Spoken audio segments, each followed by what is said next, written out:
ولا تحسبن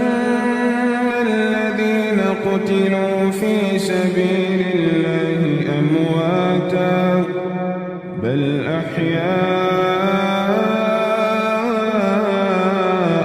عند ربهم يرزقون فرحين بما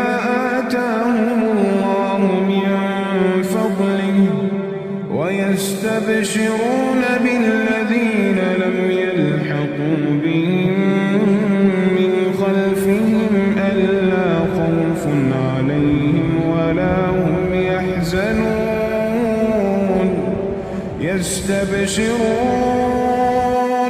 يستبشرون بنعمة